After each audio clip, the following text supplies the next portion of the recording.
o corpo docente dessa instituição da geografia, com os quais eu tive um contato rápido nos últimos anos, e a partir do primeiro simpósio tive a oportunidade de estar aqui com a incumbência de repensar. A outra mesa era repensando as noções, ou seja, uma necessidade de repensar os conceitos de rural, urbano, campo, cidade. E para este segundo evento, antes de sair a programação, o meu amigo me alertou que eu seria convidada para falar o que eu tinha pensado 2 anos depois. Então, desde então, eu fiquei, mas o que é que eu pensei? Se eu avancei, né? Se tratando de um tema que eu abordei, trabalhei, pesquisei durante o mestrado, o doutorado, mas que nos últimos anos eu venho muito mais orientando do que pesquisando, já que a vida mudou e a gente começa a pesquisar outros temas. Mas, enfim, tomei como um desafio tratar dessas múltiplas faces do rural no contexto da metropolização. Eu falo desafio até mesmo porque eu também nunca estudei a metrópole e me vi num desafio mesmo de entender melhor, porque uma coisa é você estudar para dar aula, outra é para estar aqui falando. E tentei intitular o que eu ia falar aqui, mas sempre é muito difícil dar nomes, né, ao que a gente faz. Então, ficou mais ou menos campo e cidade, rural e urbano, imprecisões e ambiguidades, que eu também não gosto, mas eu acho que o que eu trago aqui são mais inquietações, né, que me vieram e eu gostaria de compartilhar e depois repensá-las. Bom, então, a primeira coisa foi entender um pouco mais o que é que se queria do rural nesse contexto de metropolização. Então, a partir de algumas referências, eu trouxe aqui só, ou seja, alguns apontamentos, entendê-la como um processo que se generalizou como globalização, com as aspas possíveis, para designar as alterações no processo de produção e do próprio capitalismo, sendo responsáveis pela reestruturação das metrópoles. Por outro lado, também, ou na mesma direção, conforme o Carlos de Matos define, ou seja, a metropolização se tornou metropolização região, quando a mancha urbana espalha-se sobre as áreas rurais, periurbanas e ainda sobre os assentamentos urbanos e também semi-urbanos. E a própria referência da professora Sandra, que está aqui à minha frente, sobre metropolização e regionalização do espaço. Bom, partindo, né, ou seja, desse entendimento, eu fiquei me perguntando, ou seja, mas então, quais as múltiplas faces desse rural nesse momento em que se configuram essas metrópoles região? Bom, para pensar, então, eu retomei leituras, né, que eu trabalhei e continuo com elas, ou seja, o embasamento teórico. A partir do Lefebvre, quando se fala que vive-se, né, eu acho, não na época que ele escreveu, mas atualmente, a problemática urbana em que esta se impõe a uma escala mundial. Aí eu ainda coloquei a interrogação, mas eu já defendo e acho que sim, se vive essa problemática urbana.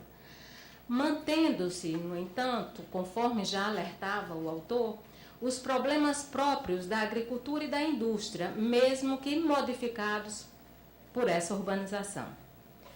Por outro lado, também, creio que há de se considerar que as contradições, ou seja, e os conflitos que são inerentes ao capitalismo, eles permanecem no contexto da metropolização. Bom, há uma reprodução, então, desses espaços rurais, ou mesmo o que se pode denominar como rural. E ainda aquela clássica divisão campo versus cidades, que deu origem, né, ou seja, a clássica divisão territorial do trabalho, ela já não se dá com tanta nitidez e exatidão. As delimitações, cada vez mais, elas se confundem. A agricultura, ou seja, o espaço da agricultura, o espaço da indústria já não corresponde ao campo e à cidade. O que mostra como, na verdade, essa divisão muito tênue, muitas vezes, eu não diria uma complementaridade, mas essa divisão territorial ela não se dá da forma como foi implementada. Bom, então, pode-se dizer que há uma descoincidência entre os termos, e essa descoincidência não estava aqui, eu tinha utilizado até outra palavra, mas a partir da fala do professor João, eu comecei a repensar, ou seja, se não caberia aqui, ou seja, os termos não estão mais coincidindo.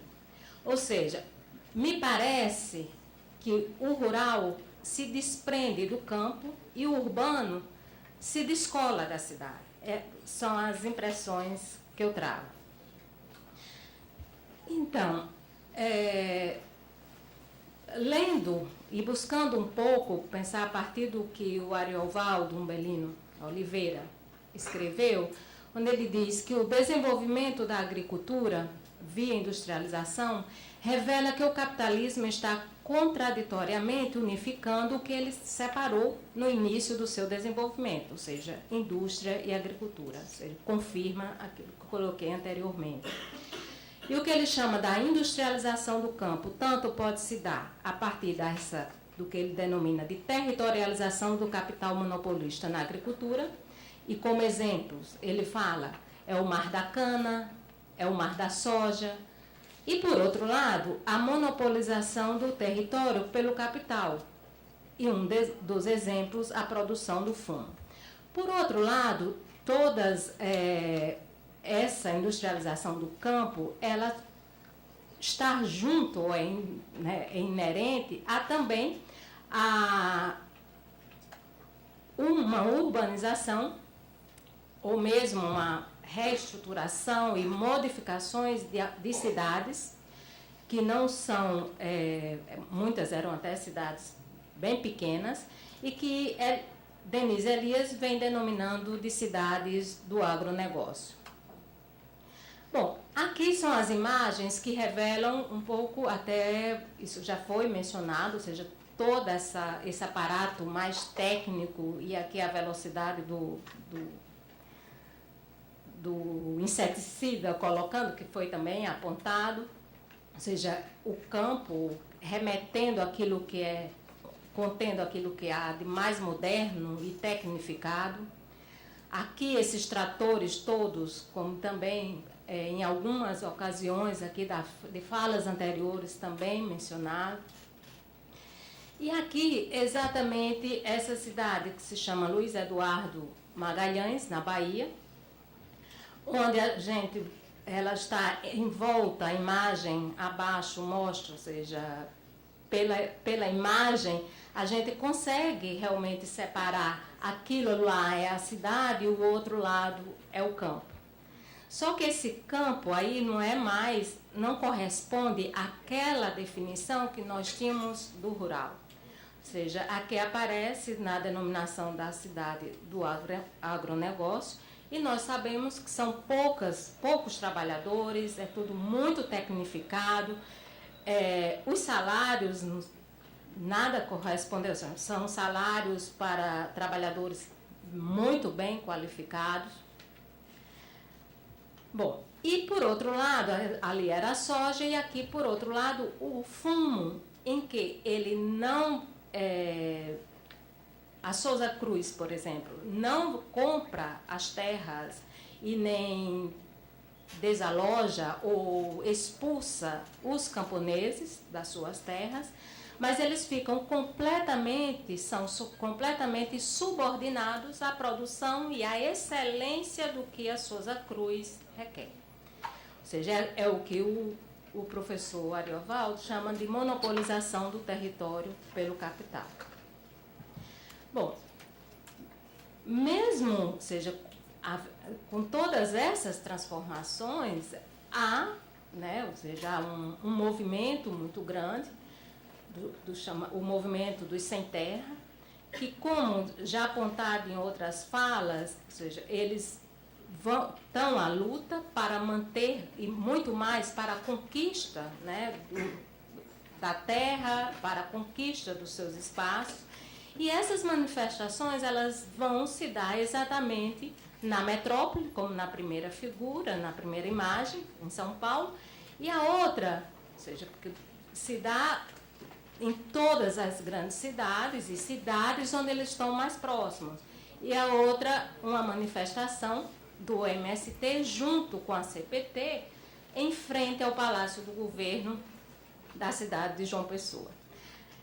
Eu queria só destacar, porque a escolha também aqui é interessante ver onde eles elegem, quais os espaços da cidade que eles elegem para fazer a manifestação. Em São Paulo, Avenida Paulista. Já em João Pessoa, é em frente ao Palácio do Governo, é aquilo que mais chama a atenção. E a figura de abaixo é uma ilustração, que é um antigo engenho de açúcar, entre Paraíba e Pernambuco, que foi desapropriado para um assentamento rural. O que está aí são reminiscências de um engenho que parou de funcionar. Bom, e aí nessa busca que eu estava, eu me deparo com um blog que me chamou bastante atenção, que é o autor, que é uma pessoa, ou seja, que tem esses blogs e gostam de se manifestar através dele, que ele começa a chamar de degradação rural. E parece um desabafo, mas ele alerta que as fotos aqui, uma delas está aqui, revelam a degradação rural no Brasil. A mais nova é atual, a outra dos anos 50, refere-se a uma região em volta da estação ferroviária de Aristides Lobo, no município de Barra do Piraí, no Rio de Janeiro, muito próxima do Rio Paraíba do Sul, que se vê ao fundo. E ele diz que esse fenômeno, abandono e ruínas no campo, não é uma exclusividade brasileira e é difícil de se resolver.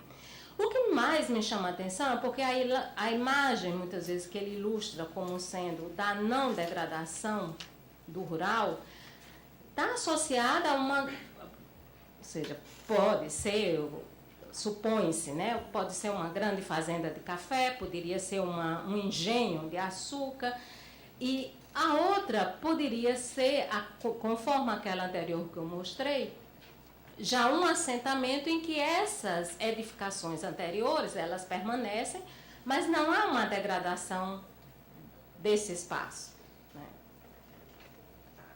Bom, e entre o campo e a cidade, ou seja, muitos dizem estar em busca do rural. Aí eu trato exatamente dessa, que já foi apontada aqui pela Maria José, dos condomínios rurais, e aqui um pouco do que a Carminha, né, Maria Encarnação Esposa,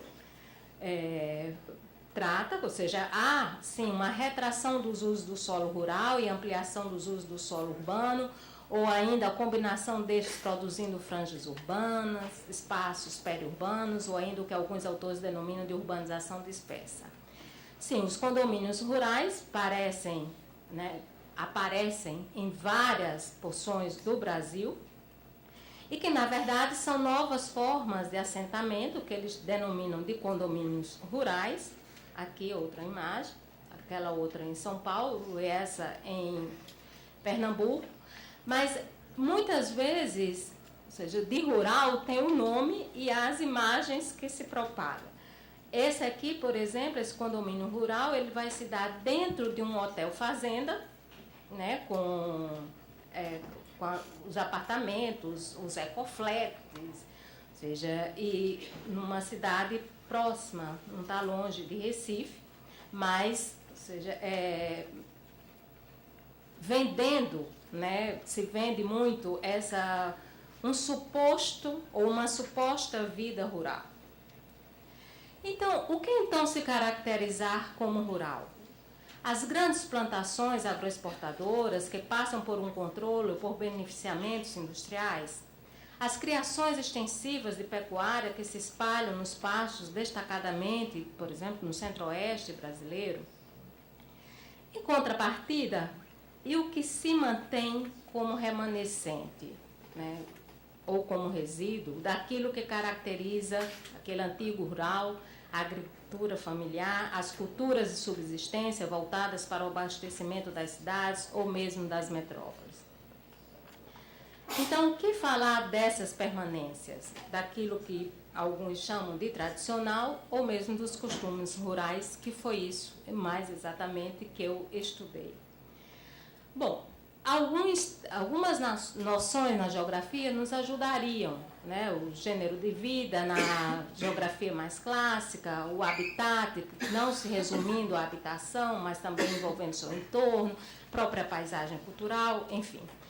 Mas foi a partir do entendimento da noção de costume, que foi trabalhada pelo Hobsbawm e também pelo Edward Thompson, ou seja, como aquilo que não é invariável, porém onde tem uma combinação implícita entre a flexibilidade e o comprometimento também formal com aquilo que é o passado. Nas sociedades tradicionais, o costume ele tem a função de motor e ao mesmo tempo de volante, não impedindo as inovações, contanto que estas sejam compatíveis ou idênticas à precedente. E o Hobsbawm diz, sua função é dar a qualquer mudança desejada ou resistência à inovação a sanção do precedente, continuidade histórica e direitos naturais, conforme o expresso na história. E já para o Thompson, ele coloca o costume exatamente naquela interface entre a lei com a prática agrária, dizendo que é essa interface, por considerá-la como praxe igualmente como lei, a sua fonte é a praxe. Bom, e na pesquisa que eu realizei, ou seja, na cidade de João Pessoa, foi exatamente de tentar identificar e localizar e compreender a permanência desses pequenos estabelecimentos. Eu trouxe só como exemplo um bairro que se chama Bairro do Bessa, é um bairro litorâneo de ocupação, de urbanização mais recente, pós anos 90. Tá? Aí, só para situar os que não conhecem, claro, João Pessoa, se a Sandra disse que São Paulo nunca foi sede de nada, João Pessoa muito menos. Então, aí, mas só para situar, está no Nordeste brasileiro, eu sempre digo que a gente está naquela pontinha mais oriental do Brasil, e essa figura do satélite mostra o grau já de urbanização e é limite do município, né, já com a ponta, que é um município adjacente, que é Cabedelo. Bom, essas são as imagens do que é esse bairro e é nelas que eu encontro isso. Bom, são vacarias, né, com permanência de um curral de gado e, ao entrevistar ao mesmo tempo são os proprietários e eles que cuidam de tudo, um dos senhores disse que estava ali há mais de 24 anos, ele veio primeiramente do interior da Paraíba, primeiro ficou numa área também litorânea, né, que é Tambaú, que foi a primeira, digamos assim, faixa litorânea que se urbaniza em João Pessoa, porque João Pessoa tornou-se uma cidade litorânea, mas ela não era, que ela vem do interior para o mar. E ele diz, moramos um bocado lá em Tambaú e depois viemos para cá. Compramos isto aqui era uma mata, né? Aí compramos esse terreno aqui, construímos aqui, aí começou até agora. No entanto, ele já se sente bastante incomodado, porque à medida que as construções vão chegando, ele diz que vai ficando cada vez mais apertado, não tendo para onde levar o gado para pastar. E ele se vê ou seja, e os vizinhos solicitam a retirada. Por outro lado, nos terrenos, ou nos chamados ainda vazios que se encontram, você vê onde eles levam esse gado para pastar. Bom, nessa mesma perspectiva, ou seja, uma orientanda minha foi a Campina Grande, E em Campina Grande, isso se dá com mais força ainda, ou seja, a ideia primeira dela era pegar toda a cidade, e foi que ela viu que impossível pegar toda a cidade, então ela pegou só uma área no sudoeste da cidade, e mais exatamente identificando que onde passava uma linha de energia de alta tensão, sob essa linha de alta tensão, estavam todos esses pequenos estabelecimentos de criatórios, principalmente criatórios, mas de alguma agricultura. Então, aqui alguns registros dessas imagens, em algumas dá para perceber a coisa da energia de alta tensão, aqui já com um pouco de horta. E uma outra prática que também, tanto em João Pessoa, isso eu pesquisei com mais profundidade, mas não é aqui o caso de falar, mas eles precisam comercializar isso. Claro que eu poderia ter analisado isso na interseção, ou seja, dos circuitos da economia. Mas como o meu interesse estava muito maior para entender, não pelo viés econômico, mas sim de como esses sujeitos se mantinham e por quê, né? E a razão não só pela sobrevivência, porque eu vi primeiramente no Machado que isso não respondia, é que eles realizam essas pequenas feiras de animais em algumas áreas da cidade, aonde isso é possível realizar.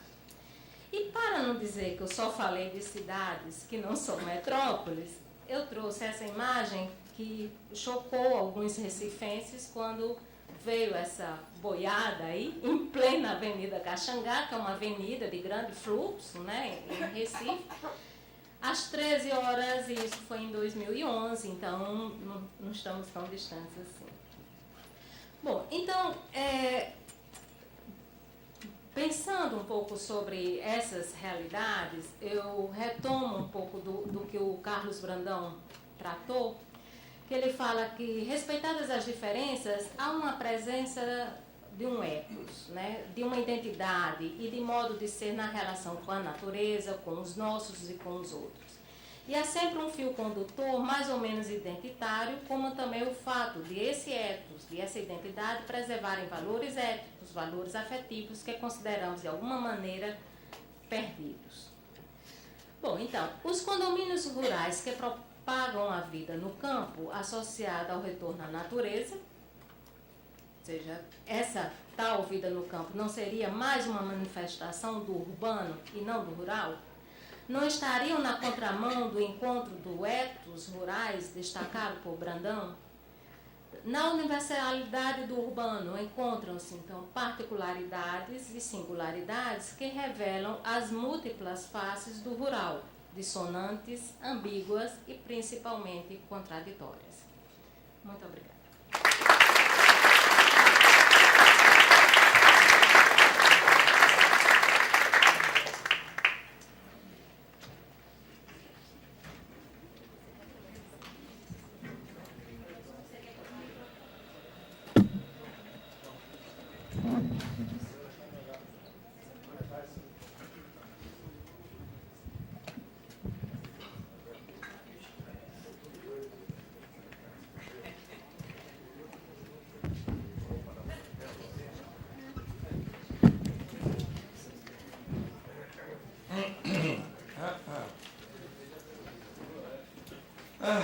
Boa tarde a todos.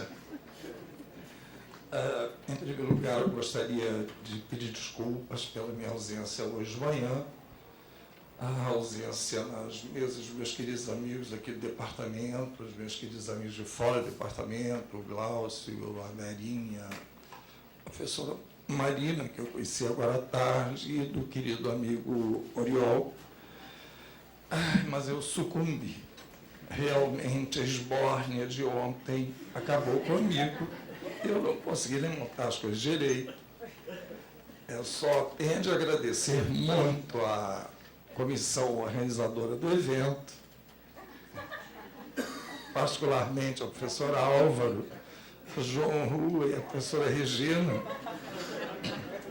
pelo privilégio de dividir essa mesa com essas duas guapas, simpáticas, agradáveis mulheres, e compartilhar com vocês algumas ideias, algumas já antigas, mas ainda não tão bem alinhavadas quanto eu gostaria, porque eu sou muito preguiçoso, pouco dedicado, na verdade. Mas é um privilégio estar aqui, podendo compartilhar com vocês e ouvir de vocês algumas sugestões do caminhar que eu estou fazendo já há 12 anos nessa temática, iniciada ainda quando eu era professor da UERJ, em 2002, e compartilhava com o professor Glaucio Marafon o NEGEF, que nós fundamos e coordenamos muito tempo. E, desde então, venho vindo a fazer essas minhas reflexões. Bom, em primeiro lugar, eu queria me colocar, ver quem fala de onde, com que episteme, com que visão de mundo. Eu não posso falar de fora, a não ser aqui do Brasil, Rio de Janeiro, e de como eu vejo o restante do Brasil e do mundo a partir daqui. E me situo logo de início numa discussão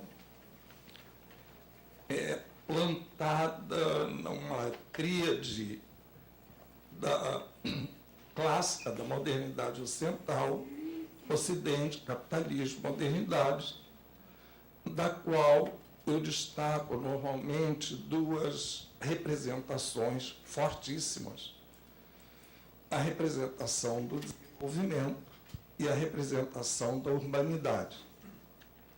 E me atrevendo nessas elucubrações a juntar as duas nos trabalhos que eu realizo, seja de pesquisa, seja de aulas, de orientações, tentando ver que tipo de desconstrução eu devo fazer dessas representações. Em primeiro lugar, essa desconstrução apoiada nas abordagens coloniais, que sustentam essa minha visão de sul para o mundo, e pensando como, ao desconstruir aquela visão reducionista de desenvolvimento, atrelado apenas a crescimento econômico, ou fundamentalmente a crescimento econômico, não retirando a importância que é o que se deseja, mas de maneira distinta do que aquela que vem sendo simbolizada por essa representação. Essa desconstrução dessa representação do desenvolvimento, progresso no imaginário ocidental, foi me levando pelos desenvolvimentos geograficamente desiguais do David Harvey, do Smith e do Soja, e foi me levando a construir, mencionei ontem com o professor Axelrad, das sustentabilidades geograficamente desiguais. A outra desconstrução dessa representação da urbanidade ligada à burguesia no século XVIII, XIX, na Europa, e que construiu uma forte representação do urbano e da urbanidade como sinônimo de civilização, de educação, de boa relação com os diferentes num contexto limitado, que era a cidade. Não para todos, mas associando essa representação urbanidade à representação também cidadania, construída nessa mesma época. E aí, na desconstrução desse dessa representação já tão classicamente trabalhada nas ciências sociais em geral, de humanidade, vários me dizendo, desiste disso, mas o quê? Eu fui dialogando com vários autores, particularmente franceses, percebendo que havia muita gente preocupada com isso, Sheila, por exemplo, que trabalha com a ideia de urbanidades, aí no sentido de percebê-las como diferenças dentro de uma mesma cidade, quer dizer, a urbanidade não vivida igualmente por todos os habitantes de uma mesma cidade e de cidades para cidades, diferenças, expressão dessas diferenças, as desigualdades que se manifestam no espaço. E aí eu fui, então tudo bem, tem gente que pensa em urbanidades. E fui percebendo também, aí já muito com... obrigado. E fui percebendo também, já muito marcado pelos trabalhos de campo que eu fazia, tenho feito ainda aqui também, lá no NEGEF, da UERJ, eu fui percebendo que aqui o Estado do Rio de Janeiro me apontava um campo muito fértil para eu estudar essa ideia, essa representação desconstruída e elaborada por mim como ideia de urbanidades no rural. Integrando essa ideia de urbanidade no rural aos conceitos de espaço urbano do Lefebvre e, particularmente, mais recentemente, as reflexões sobre espaço metropolitano da professora Lencioni. Por favor, aí no próximo slide, eu vou mostrar um mapa velhíssimo, já não aguentava mais, nem aguento mais mostrá-lo. Mas ele ainda procede. Por quê?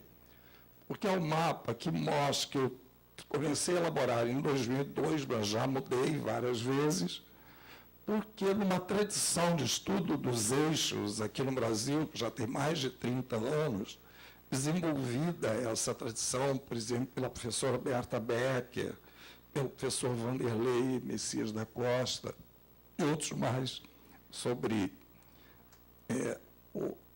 a criação e o desenvolvimento e a densificação de eixos no território nacional. Fez-se um plano plurianual aqui do governo Marcelo Alencar, de 96 a 99, 1996, 1999. E, a partir dele, vários autores, a geógrafa Fanida Vidovich, o economista Jorge Natal do Ipu, e eu, fomos pensando digamos assim, esse desenho, por enquanto, um desenho em formato de eixos.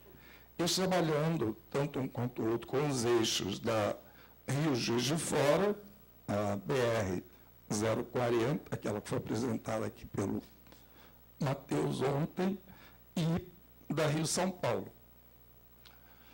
Eu fiquei com aquilo, fui pensando nos outros, fui fazendo pesquisa e vendo que havia, o que seria essa coisa de urbanidades no rural? Que urbanidades seriam essas? O que seriam essas urbanidades? Eu fui pensando, vou discutir daqui a pouquinho, um pouquinho mais com vocês, e fui registrando, fiz uma pesquisa, o professor Glaucio acompanhou, pela internet, questionários, tentando transformar algumas daquelas indicações que o outro slide, não muda já não, no outro slide vai ter, não, transformadas quase que invariáveis. E eu fui fazendo esses layers de variáveis que se tentaria eu trabalhar com aquilo como que fossem as múltiplas dimensões do espaço, da dimensão físico-natural, socioeconômica, político-administrativa, cultural simbólica, representadas por algumas daquelas ideias que eu coloquei nesse rol de materialidades e imaterialidades do que eu chamei de humanidades do rural. E aí, então, eu fui me deparando com problemas seríssimos, é claro, porque são territorialidades estatisticamente rurais, mas plotadas nessa forma de eixos, que não é por coincidência, a gente vai falar disso já, plotadas por, digamos assim, âncoras espaciais de investimentos, de empreendimentos com origem urbana, que podem ser traduzidos em hotéis fazenda, indústrias, escolas, postos de saúde, postos de gasolina, supermercados e áreas rurais, condomínios de luxo, já estão falados aqui hoje em áreas rurais, o Estado do Rio é muito comum isso, e outras manifestações que eu vou referir. Isso aí foi me chamando a atenção para o fato de que havia uma desigualdade grande nesse formato, falando só da forma, ainda não me referindo à forma, conteúdo. Nesse formato, por quê? Bom, aqui a saída da metrópole, essa ideia de ramificação dos eixos, o eixo aqui na direção de Cabo Frio, e que está aqui só nesse mapa até Macaé, mas que daqui a pouco vocês vão ver, eu vou ter de esticar cá para cima, ou da Rio Santos, ou da Rio São Paulo, um pouco do Vale do Paraíba, que eu havia colocado como eixo, cortei porque não se consolidou, e pautando ainda naquela ideia do plano plurianual dos eixos de desenvolvimento do Estado do Rio de Janeiro. E lá fui eu, fazendo, mapeando pela internet, mandando questionários, recebi alguns, fui plotando com guia 4 rodas, enfim, uma série de isso já há mais de 10 anos. Fui percebendo, bom, tem um padrão de eixos aqui, mas aqui em cima, na parte do norte fluminense, não tem padrão de eixos. Aí fiquei eu lá me pegando com autores mais clássicos, dizendo que lá era uma forma de rede urbana nucleada. O professor Roberto Lobato Correia fala isso. Nucleada em Macaé, nucleada em Campos, nucleada em Itaperuna.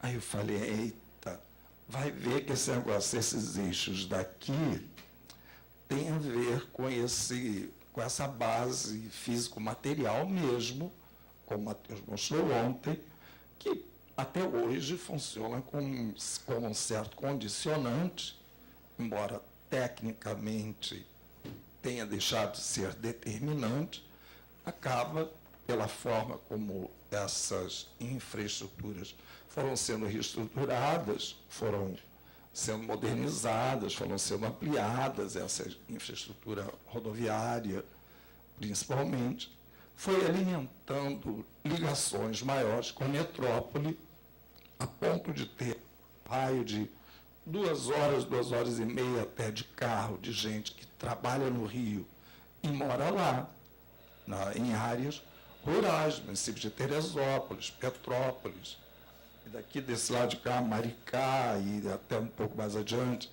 Saquarema, no rumo da Rio Santos, Mangaratiba, enfim.